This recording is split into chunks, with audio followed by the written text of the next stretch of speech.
छत्तीसगढ़ में विधानसभा चुनाव संपन्न हो गए हैं और अब देखा जाए तो राजनीतिक पार्टियां 3 तारीख का इंतजार कर रही हैं, क्योंकि 3 तारीख को अब नतीजे आएंगे और जो पार्टियां हैं वो लगातार दावा कर रही हैं कि हमारी सरकार बनेगी, हमारी सरकार बनेगी।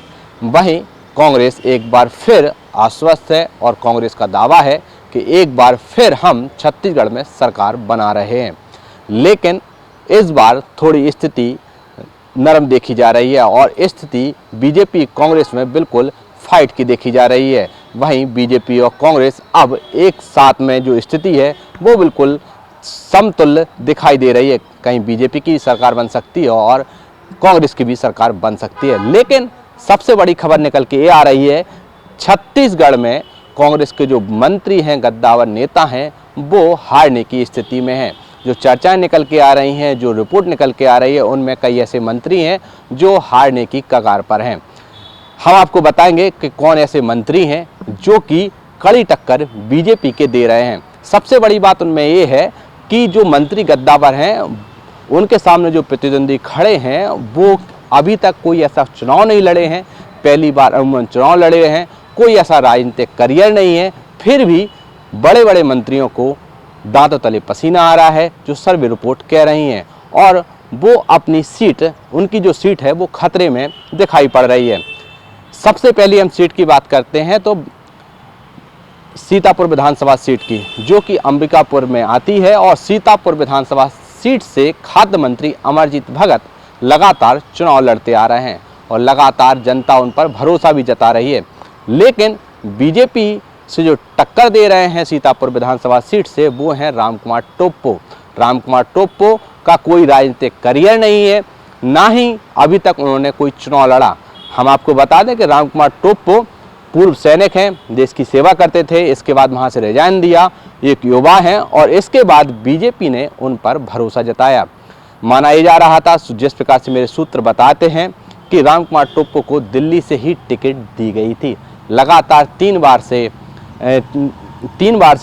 से 4 बार लगातार अमरजीत भगत उस सीट से चुने आ रहे हैं। जब से सीतापुर विधानसभा सीट से जो आंकड़े निकल के आते थे वो अमरजीत भगत के पक्ष में ही आते थे। लेकिन इस बार जो समीकरण है वो बिगड़ते हुए दिखाई दे रहे हैं। जो रुख है अभी वो रामकुमार टोप्पो की ओर दिखता जा रहा है। भाई हम दूसरी सीट की बात करें तो कोरबा से 10 साल से लगातार जयसिंह अग्रवाल विधायक हैं और इस बार फिर जयसिंह अग्रवाल को कांग्रेस ने भरोसा जताया।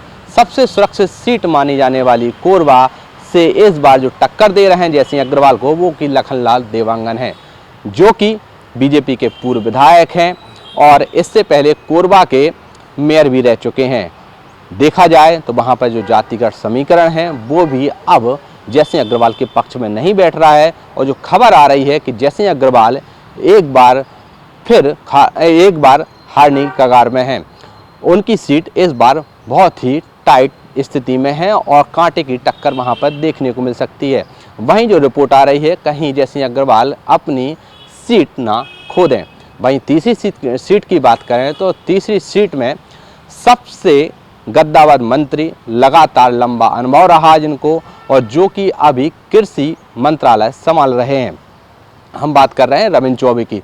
रविंद्र चौबे अनुभवी नेता हैं और जब मध्य प्रदेश और छत्तीसगढ़ सरकार गठन नहीं हुआ था उससे पहले वो लगातार विधायक चुनते आ रहे हैं। बेमेतरा जिले की साजा विधानसभा सीट से लगातार उन पर जनता अपना भरोसा जता रही है और वहां से वो चुनाव लड़ते आ रहे हैं। लेकिन इस बार बीजेपी ने एक बड़ा ही ट्रम्प कार्ड खेला और बीजेपी ने, जो कि कुछ दिन पहले बीरनपुर में घटना हुई थी, सांप्रदायिक घटना को देखते हुए बीजेपी ने भुवनेश्वर साहू के पिता ईश्वर साहू को उम्मीदवार बनाया, और उसी सहानुभूति में देखा जाए तो सांप्रदायिक के चलते यह स्थिति जो वोट हैं वो बीजेपी ने बटोरने की कोशिश की। और बीजेपी ने एक संदेश देने की भी यहाँ पर कोशिश की कि बीजेपी एक ऐसी पार्टी है, मात्र एक ऐसी पार्टी है जो किसी को भी टिकट दे सकती है।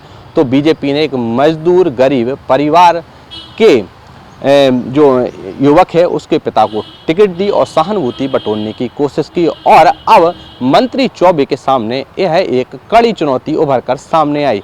अभी जो सर्वे रिपोर्ट कह रही है कि मंत्री रविंद्र चौबे की जो सीट है वो बिल्कुल खतरे में दिखाई दे रही है। वहीं चौथी सीट की बात करें तो चौथी सीट से आबकारी मंत्री कवासी लखमा, जो कि सुकमा की कोंटा विधानसभा क्षेत्र से आते हैं, आदिवासी नेता हैं। सरकार आने के बाद उनको आबकारी मंत्री का दर्जा मंत्री बनाया गया और चर्चित लगातार अपने बयानों में रहते हैं।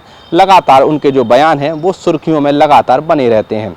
वहाँ से भी इस बार त्रिकोणीय मुकाबला है और बताया जा रहा है कि मंत्री कवासी लखमा की जो सीट है वो अब खतरे में दिखाई दे रही है।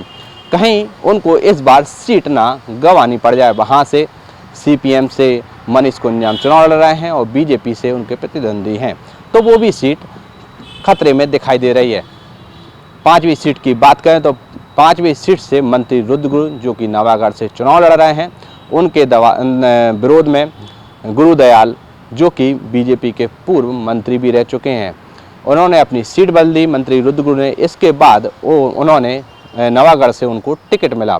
तो बताया जा रहा है, जो सर्वे रिपोर्ट कह रही है कि मंत्री रुद्रगुरु की सीट भी खतरे में दिखाई दे रही है।